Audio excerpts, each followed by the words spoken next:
Well, you saw a game last week, so now you're back in prime form. I am. I'm back in. I'm ready to go. That was it. That was it. Hit the ground with my feet running. Hit the ground running, man, like Fred Flintstone. Exactly. Yeah. You think Fred Flintstone ever took the skin off the bottom of his feet? Because it was the breaks and he had to have just huge calluses there. No doubt about it. Fred was a man. Yeah. Fred was definitely a man. What an actor. Barney Rubble, what an actor. What an actor. Huh? Wow. Absolutely. I got a couple of interesting games this week. I wish they were a little closer to us because I'd like to go see a couple of them. The one that's the most interesting to me is probably Botnet Lennox. Yeah.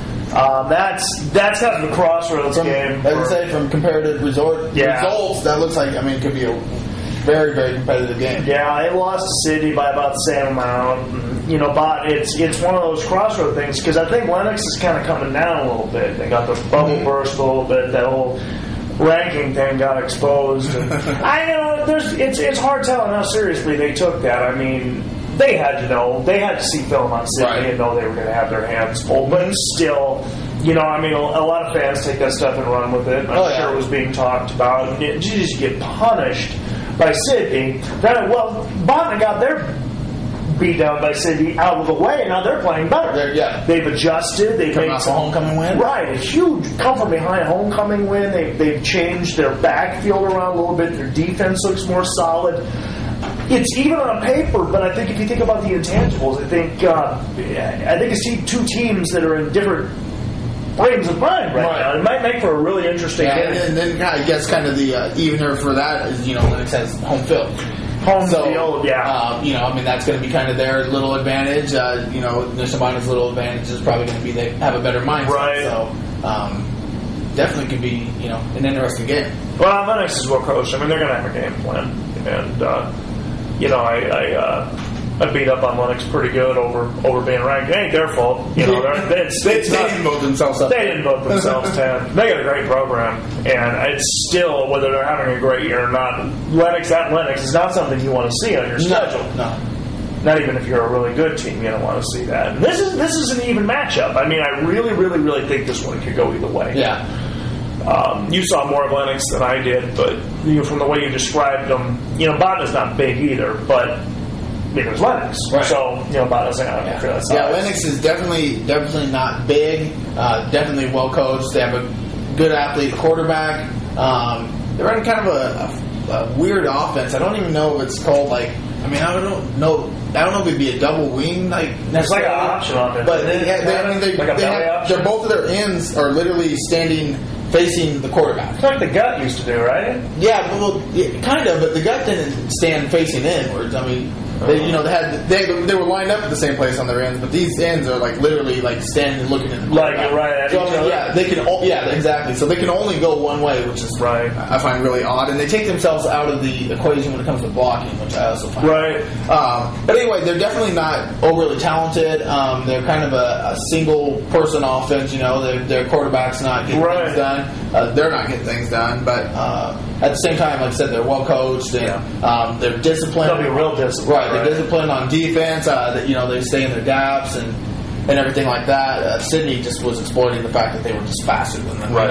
It's not like Lennox had a lot of blown coverages and things like that. Sydney ran by them whether they had the coverage there or not. So, I think if you're looking for a competitive, if you're interested in the district, that's for standings purposes too. I mean, I believe that Essex and Lennox and Botnet will be fighting out for the fourth spot, and so this is huge. I mean, Essex is going to be Botnet's biggest fan this weekend. They're going to hope for Botnet to beat Lennox, and then they're going to catch Botnet. But it could be interesting. I think I think that's our most competitive game. Right. I don't think the rest of them are going to be nearly as evenly matched. No. The aforementioned Sydney, they are going to, I didn't write that one down, they would have Corning. And they have to go to Corning. Corning put up a lot of points last week against Stanton, but I think everybody's going to put up a lot of points against Stanton. Unfortunately for Stanton, that's probably not a sign that Corning's really that prolific offensively. It's probably more of a detriment on Stanton's. Numbers low. But, Sydney's going to go to Corning. They're going to be deeper, bigger, stronger, and faster than Corning.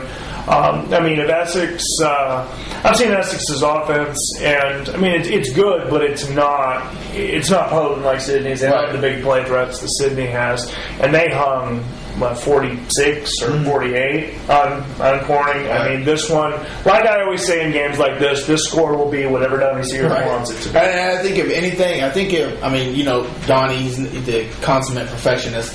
So I mean, if anything he had to complain about last week, and probably for the first 3 games, is penalties. They definitely had some silly penalties against Lennox, and I'm sure that's something he's going to be focusing on. Wanting to work against Corning and making sure they're not getting those penalties, because in a more competitive game that could definitely cost you. So he'll probably be trying to work out those kinks and like you said, deciding what he wants the final score to be. Absolutely. I don't think it's going to be an overly competitive game. Stanton's got the out of district game this week. Stanton has Boyer Valley. Booyer Valley. Booyer Valley. That's in Dunlop. Yeah, Dunlop. Steve Savane told me he used to coach there. Steve Savane. Booyer Valley. He's in the Gut now, or the Nishnabotna. Yeah. Coaching girls basketball. Steve Savane. He is Nishnabotna. And you know who else has Booyer Valley background? No, I don't. Fremont Mills head football coach Jeremy Christensen. Really? Is a Bulldog. Yes, sir. Oh, there you go. Yes, sir. Yes, he is. He's got a Booyer Valley. I bet he says Booyer Valley. But he does. I have to ask him. All right. Is that Booyer or Boyer? Booyer Valley Bulldogs. Dunlop. But they're going to travel to Stanton. And I'm going to be honest, I don't know a hell of a lot about Booyer Valley. No, me either. I really don't. They're not really relevant for us to know anything about. No, they're not. And I don't think they're a great team. This might be Stanton's best chance to catch a win. I don't know. Think so? Yeah, might be. I don't know. I have a hard time picturing them being any weaker than Corning, to be perfectly honest. Yeah. Corning just doesn't have great numbers or a lot of fast kids or anything. Right. So I don't know. But that district, traditionally, the last few years has been much tougher than our district. Well, not much tougher, but theirs haven't dropped off as quickly. Right. Once you get past the top few. More depth. Right. They have a little more depth. And Boyer Valley's been a playoff team up there. So, it's anybody's guess.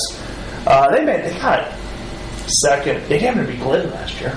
Oh, yeah? Yeah. Glidden beat them on a kickoff return late in the game last year. So they had to be pretty good. Yeah. I think East Mills beat them in the sub-state round, or whatever you call that round. But, it might be Stanton's best chance at a win, but I just have a hard time picturing the Vikings having much luck with, half the 15 guys. Yeah, that's So, Boyer Valley at Stanton.